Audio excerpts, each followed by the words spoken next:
आधी रात का समय था। आसमान आज बाकी दिनों के मुताबिक ज्यादा ही स्याह नजर आ रहा था। शायद यह अमावस्या की रात थी। रोहित बाइक से घर लौट रहा था और उसका फोन बार बार बज रहा था। हाँ पापा, अब बाइक चला रहा हूँ, बस 10 मिनट में घर पहुँच जाऊँगा। आप क्यों परेशान होते हैं? रोहित ने फोन रखा और फिर से बाइक स्टार्ट करने लगा। बार बार स्टार्ट करने पर भी ना जाने क्यों उसकी बाइक स्टार्ट ही नहीं हो रही थी। रोहित ने माथे से पसीना पोंछा और महसूस किया सड़क आज रोज से कुछ ज्यादा ही सुनसान थी। शिट यार, इसे भी अभी बंद होना था। इतनी रात को तो कोई मैकेनिक भी नहीं मिलेगा। रोहित ने हड़बड़ाहट में बाइक फिर से स्टार्ट करने की कोशिश की और तभी बाइक के शीशे में उसे पीछे कोई काला साया खड़ा दिखा।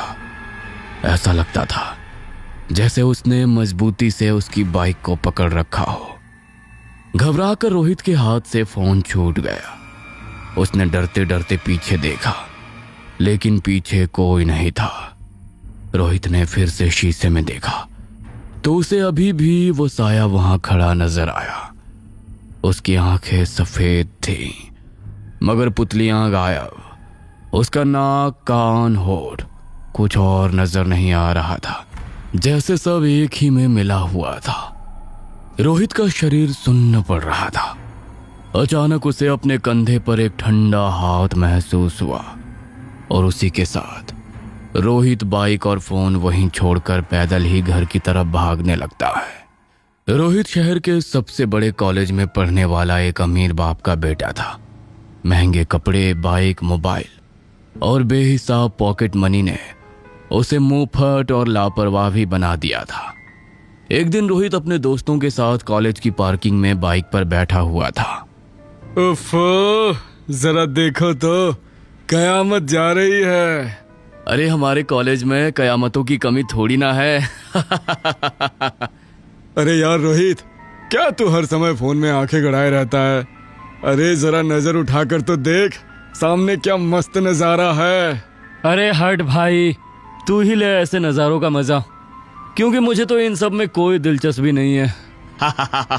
क्यों भाई, लड़की नहीं तो लड़कों में इंटरेस्ट है क्या तुझे? अपनी हद में रहा कर जतिन, ये सब कहने की हिम्मत कैसे हुई? अरे ठीक है भाई, इतना भड़कने की क्या जरूरत है?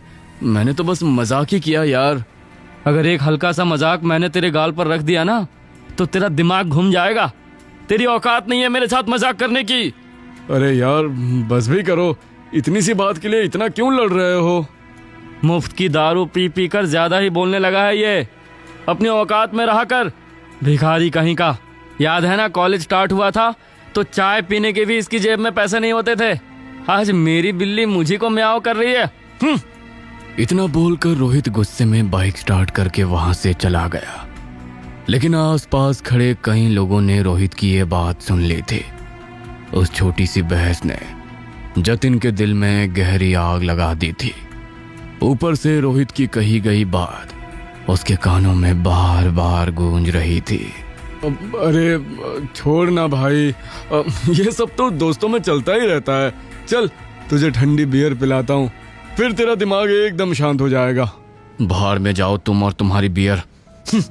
शाम को जतिन अपने कमरे में अकेला बैठा था। उसके सामने टेबल पर रोहित और सूरज के साथ खिंचवाई गई उनकी पुरानी फोटो रखी थी। वो फोटो को लगातार घूर रहा था। अचानक गुस्से में वो फोटो फ्रेम को धक्का मारकर जमीन पर गिरा देता है। तभी उसके फोन पर एक अनजान नंबर से मैसेज आता है। क्या किसी से बदला लेना है? अगर हाँ तो सोचो मत, उसका नाम और फोटो भेजो और देखो काले जादू का अविश्वसनीय चमत्कार। मैसेज पढ़ते ही जतिन चौंक गया।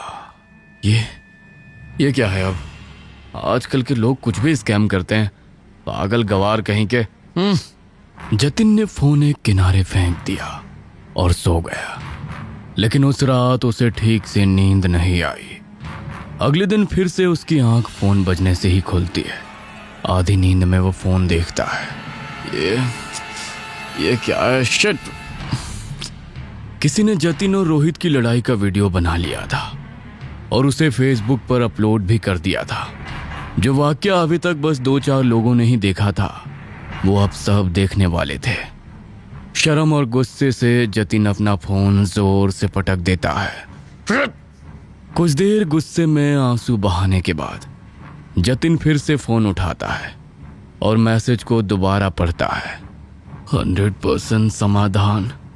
कुछ देर तक जतिन सोचता रहा, फिर उसने गुस्से में रोहित की वही फोटो उस नंबर पर भेज दी जो उसके सामने रखी हुई थी। देखते हैं आखिर ये सब सच भी है या सिर्फ धोखा। कुछ ही सेकंड बाद रिप्लाई आया कि काम हो जाएगा, लेकिन जब असर दिखे तो पीछे मत हटना। मैसेज पढ़ते ही जतिन के चेहरे पर एक हल्की सी डरावनी मुस्कान आ गई। 2 दिनों तक रोहित कॉलेज नहीं आया। एक दिन जब आया तो यार रोहित, कहाँ है तू आजकल? कुछ नहीं, मेरे पापा का बिजनेस में थोड़ा नुकसान हो रहा है, इसलिए उनके साथ थोड़ा काम संभाल रहा था और इसी चक्कर में 2 दिन से ठीक से सो भी नहीं पाया हूँ। अरे तेरा पापा और बिजनेस में नुकसान, ये तो बड़ी अजीब बात है।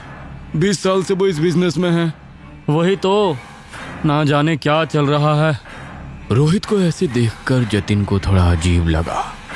नहीं, ये बस एक इत्तेफाक ही होगा, ऐसे थोड़ी है कि फोन से किसी पर काला जादू कर सकता है। जतिन का फोन फिर से बजा। इस बार सिर्फ मैसेज नहीं था, बल्कि एक वीडियो क्लिप भी थी। वीडियो में रोहित अपने कमरे में अकेला बैठा था और बड़बड़ाते हुए बार बार अपने सर के बाल तोड़कर जमीन पर फेंक रहा था। नीचे एक मैसेज लिखा हुआ था, पहला चरण शुरू हो चुका है। अगर काले जादू का पूरा असर चाहते हो तो अगला काम तुम्हें खुद करना होगा। यह मैसेज पढ़कर जतिन का दिल जोरों से धड़कने लगा। ये वीडियो किसने बनाया? ये तो रोहित का कमरा है। क्या इसका मतलब है कि कोई सच में ये सब कर रहा है? आज रात 12 बजे एक काले कपड़े में उसकी फोटो लपेटो और 3 बार उसका नाम लेकर बोलो, जैसा दर्द तूने दिया है वैसा दर्द अब तू भुगत। और फोटो के ऊपर एक नारियल और एक दीपक जलाकर उसे चौराहे पर रख कर आओ, और अगर इसके बाद पीछे हटे तो अंजाम बुरा होगा। जतिन अभी भी मैसेज को घूर रहा था। उसके हाथ कांप रहे थे, लेकिन उसका गुस्सा आज डर से बड़ा था। उसने मैसेज में लिखा सब कुछ कर डाला और फिर धीरे से बोला, जैसा दर्द तूने दिया वैसा दर्द अब तू भुगत। जैसे ही जतिन ने ये बात कही, दीपक बुझ गया। जतिन के चेहरे पर एक अजीब सी मुस्कान फैल गई। उस रात के बाद से रोहित ठीक से सो नहीं पा रहा था। पापा, पता नहीं मुझे क्या हो रहा है। उस रात एक अजीब सा काला साया मेरा पीछा कर रहा था और उसके बाद से मुझे ऐसा लगता है कि मैं अकेला नहीं हूँ, हर वक्त कोई है मेरे आसपास। अरे बेटा, ये सब तेरा वहम है। सच सच बता, आजकल तू ज्यादा नशे तो नहीं कर रहा है ना? ओफो पापा, आपसे तो बात करना ही बेकार है। आप कुछ भी बोलते हैं। मैं कोई नशेड़ी हूँ क्या? तो और क्या बोलूं? एक तरफ यहाँ बिजनेस डूबता जा रहा है और दूसरी तरफ तू ऐसी बेफिजूल की बातें लेकर बैठा है। हद होती है ना समझी की। किशोर रोहित की बात को टाल देता है, लेकिन ये वहम नहीं था। हर रात उसे लगता कोई उसके बिस्तर के नीचे बैठा है, लेकिन नीचे झांकने पर कोई नजर नहीं आता था। आईने में उसे अपने पीछे एक काला साया नजर आता। बाइक चलाता तो महसूस होता कि कोई उसके पीछे बैठा हुआ है। हर पल 2 आंखें खुद का पीछा करती महसूस होती। और एक रात जब वो सोया हुआ था कि तभी कोई डरावनी आवाज में उसका नाम पुकारता है, रोहित। कौन है? पापा, क्या आप हैं? रोहित देखता है कि अंधेरे में दरवाजे पर कोई खड़ा है। क्या है बिरजू, ऐसे खड़े क्यों हो? छोटे साहब, बड़े साहब आपको छत पर बुला रहे हैं। क्या? इतनी रात को छत पर? क्यों, क्या हुआ? पता नहीं, आप चलकर देख लीजिए। रोहित को कुछ अजीब लगा। आज बिरजू की आवाज कुछ अलग थी। वो काफी भारी और खींची हुई थी, जैसे कि गले से नहीं बल्कि गहराई से निकल रही हो। बिरजू आगे आगे चल रहा था। रोहित भी धीरे धीरे उसके पीछे सीढ़ियां चढ़ने लगा। हर कदम बढ़ाने पर उसे लग रहा था जैसे उसके पीछे कोई और भी चल रहा हो। छत का दरवाजा आधा खुला हुआ था और आज हवा रोज से ज्यादा ही तेज चल रही थी। बादल चांद को ढक रहे थे, इसलिए अंधेरा घना था। छत पर पहुंचते ही रोहित ने चारों तरफ देखा, लेकिन किशोर कहीं नजर नहीं आया। सामने बस एक मोमबत्ती जल रही थी। बिरजू, यहाँ तो कोई भी नहीं है। तू मुझे यहाँ क्यों लेकर आया है? पीछे से दरवाजा धड़ाम से बंद हो गया और रोहित घबरा कर पलटा। वहां कोई नहीं था और सामने खड़ा बिरजू भी अपनी जगह से गायब था। अगले ही पल रोहित को दरवाजे के पास वही काला साया खड़ा नजर आता है और इस बार वो एकदम साफ नजर आ रहा था। साया लंबा और उसके कंधे झुके हुए थे। उसकी आंखें सफेद थीं और पुतलियां गायब थी। मेरा दर्द अब समझ में आया। अब तो भुगत। अंतिम चरण शुरू। अब उसकी आत्मा कमजोर है। बस एक शब्द और लिखो, समाप्त, और खेल खत्म करो। मैसेज पढ़कर जतिन के हाथ कांप रहे थे। उसने खिड़की से बाहर देखा और उसे अचानक लगा कोई उसकी खिड़की के बाहर खड़ा उस पर नजर रख रहा है। डर की लहर उसके भीतर दौड़ गई। आज पहली बार जतिन को वो खौफ महसूस हुआ जो उसने रोहित के लिए बिछाया था। उसकी आंखों के सामने रोहित का डरता हुआ चेहरा घूम गया। उसे आज पहली बार पछतावा हुआ। नहीं, मैं ये नहीं कर सकता। अब ये बहुत ज्यादा हो रहा है। मैंने बहुत बड़ी गलती कर दी। इसे रोकना होगा। रोहित दोस्त है मेरा। जतिन कुछ सोच पाता उसके पहले ही स्क्रीन पर लाइव वीडियो खुल गया जिसमें छत पर खड़ा रोहित दिख रहा था। उसके ठीक पीछे वो काला साया था। उसकी डरावनी हंसी देखकर डर के मारे जतिन का खून सूख गया। रोहित के भरी ठंडी में भी पसीने छूट रहे थे। साये ने डरावनी आवाज में गुनगुनाना शुरू किया, खेल खत्म, खेल खत्म, खेल खत्म। नहीं, रोहित पीछे हट।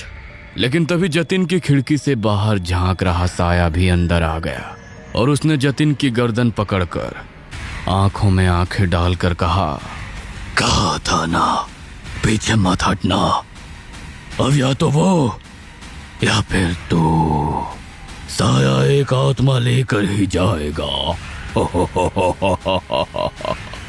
जतिन बेबस हो गया। उसकी आंखों से पानी की तरह आंसू बहने लगे। बस छत पर खड़ा साया तेजी से रोहित की तरफ भागा और डर के मारे रोहित ने छत से ही छलांग लगा दी। उसकी फौरन मौत हो गई। किशोर और घर के नौकर भागे भागे गए। उसके शरीर से खून की धार बह रही थी और ये सब जतिन ने अपनी आंखों से देखा। सब खत्म। अगले दिन से ही जतिन सदमे में चला गया था। वो बोलता कम और घूरता ज्यादा था। उसकी आंखों के नीचे काले घेरे पड़ गए थे। रोहित की मौत को तो पुलिस ने सुसाइड माना और केस वहीं क्लोज हो गया। किशोर अंदर से बुरी तरह टूट चुके थे और उन्होंने बयान में बस इतना कहा, मेरा बेटा ऐसा नहीं था, वो डर रहा था, किसी चीज से डर रहा था, लेकिन मैं उसकी मदद नहीं कर पाया। कमरे में भयानक अंधेरा था। जतिन बिस्तर पर बैठा हुआ था और उसका फोन बंद था। सामने रखी मोमबत्ती बुझी हुई थी और अचानक जतिन का फोन अपने आप ऑन हो गया। स्क्रीन पर वही नंबर था। जतिन की आंखें बड़ी हो गईं। सौदा पूरा हुआ। जतिन के हाथ सुन्न पड़ गए। फिर दूसरा मैसेज आया, अब अगला नाम भेजो। ये देखकर जतिन का गला सूख गया। नहीं, मैंने तो सिर्फ एक बार, बस एक बार किया था, अब दोबारा नहीं। तभी कमरे की लाइट झपकने लगी और पीछे से वही आवाज आई, या तो वो या फिर तो। जतिन की जैसे सांसें ही अटक गई। हिम्मत जुटाकर उसने किसी तरह धीरे धीरे पीछे मुड़कर देखा, लेकिन इस बार वहां पर काला साया नहीं था। वहां खड़ा था रोहित। उसका चेहरा नीला पड़ा हुआ था, आंखें सफेद, गर्दन टेढ़ी। इस बार तू चल, खेल खत्म करते हैं। अचानक कमरे में अंधेरा हो जाता है और जतिन की चीख सुनाई देती है। कुछ देर बाद जतिन खून से लथपथ जमीन पर पड़ा था और ये खूनी खेल खत्म हो गया था।